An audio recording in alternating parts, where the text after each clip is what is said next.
Exam से पहले इन 6 चीज़ों का अगर आप ध्यान रखेंगे तो न सिर्फ आपके एग्जाम बढ़िया होंगे बल्कि रिजल्ट भी मन मुताबिक ही होगा। तो इनमें फर्स्ट है क्रिएट ए स्टडी शेड्यूल। आपको सबसे पहले क्या करना है, अपने स्टडी का शेड्यूल बनाना है और उसी शेड्यूल के हिसाब से आपको अपनी स्टडी करनी है। आपका शेड्यूल इस तरह से हो कि आपके पास जितना भी टाइम बचा है उसका अच्छे से इस्तेमाल हो सके। आपके पास पूरी प्लानिंग होनी चाहिए कि आपको कौन से सब्जेक्ट को कितना टाइम देना है, सुबह कितने बजे उठना है, कौन से टाइम स्टडी करनी है, कब ब्रेक लेना है और कब सोना है। इन सब की आपको अपने सहूलियत के हिसाब से प्लानिंग करनी है और अपना शेड्यूल तैयार करना है और इसे फॉलो करना है। अगर आप कंटिन्यू एग्जाम तक अपने शेड्यूल को स्ट्रिक्टली फॉलो करते हैं तो इसके रिजल्ट यकीनन आपके मन मुताबिक ही होंगे। हालांकि अधिकतर लोग एक्साइटमेंट में इस तरह के शेड्यूल बना तो लेते हैं लेकिन उन्हें फॉलो नहीं कर पाते, जिससे उनकी सारी प्लानिंग बिगड़ जाती है और वे काफ़ी डिप्रेस्ड हो जाते हैं। तो ऐसे में उन लोगों को मेरी यही सलाह है कि आप ऐसा कोई भी शेड्यूल नहीं बनाएं जिसे आप फॉलो नहीं कर सकते। आपका शेड्यूल इसी तरह का हो जिसे आप फॉलो कर सकें। अगर आप स्टडी कम करते हैं तो स्टार्टिंग में अपने शेड्यूल में स्टडी के टाइम को कम ही रखें और धीरे धीरे डेली बढ़ाएं, जिससे आपको कोई भी दिक्कत नहीं आएगी।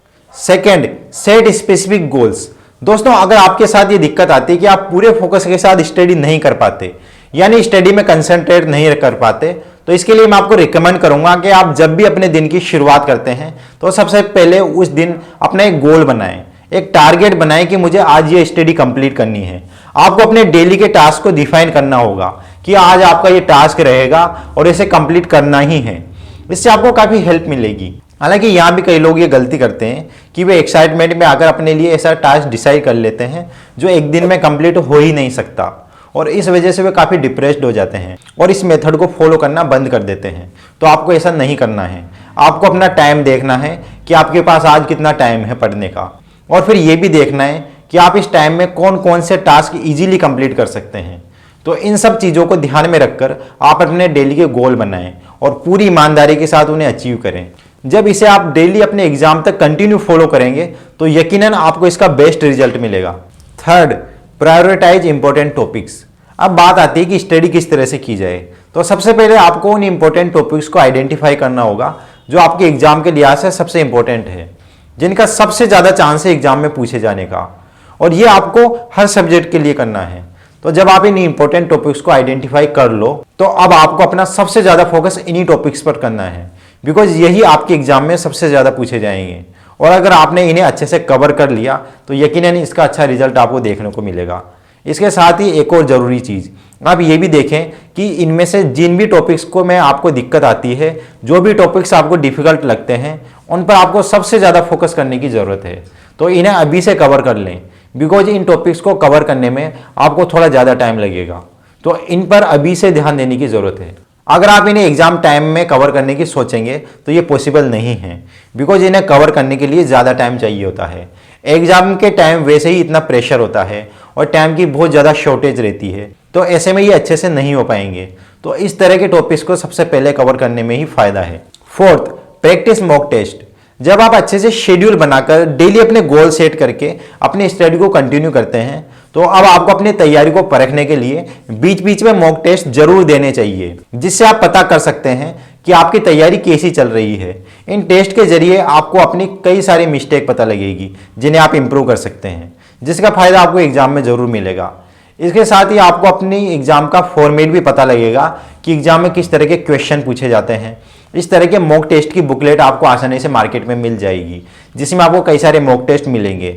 इसके अलावा अगर आप चाहें तो ऑनलाइन भी मॉक टेस्ट दे सकते हैं। आपको इंटरनेट पर आसानी से कई सारे मॉक टेस्ट मिल जाएंगे। इसके साथ ही आपको अपने प्रीवियस ईयर क्वेश्चन पेपर भी जरूर सोल्व करने चाहिए। ये भी आपके लिए काफ़ी हेल्पफुल होंगे। Fifth, revise regularly.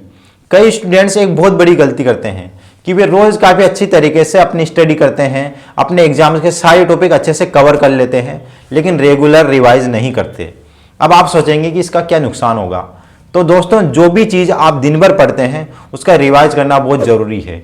अगर आप किसी भी चीज़ को दिन भर पढ़ते हैं और उसे एक बार रिवाइज कर लेते हैं तो ये आपको लंबे टाइम तक याद रहेगी।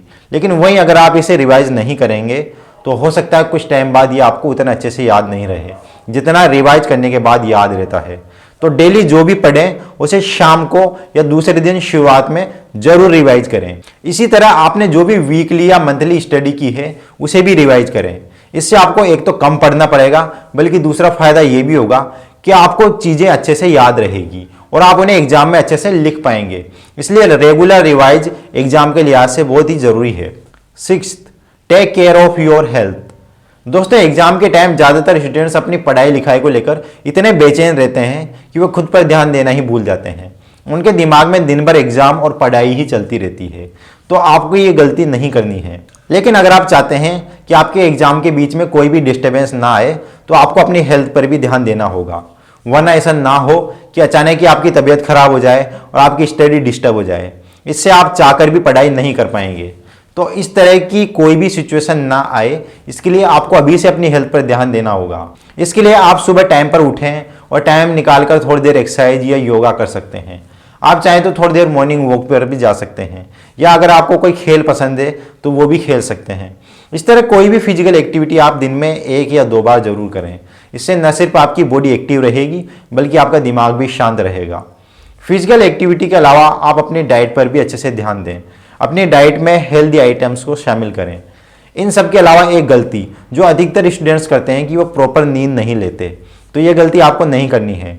आपको करीब 7-8 घंटे डेली सोना है। इसके साथ ही आप अपनी स्टडी के बीच बीच में ब्रेक भी लेते रहें। ये चीज़ आपके माइंड को रिफ्रेश करने में काफ़ी हेल्प करेगी।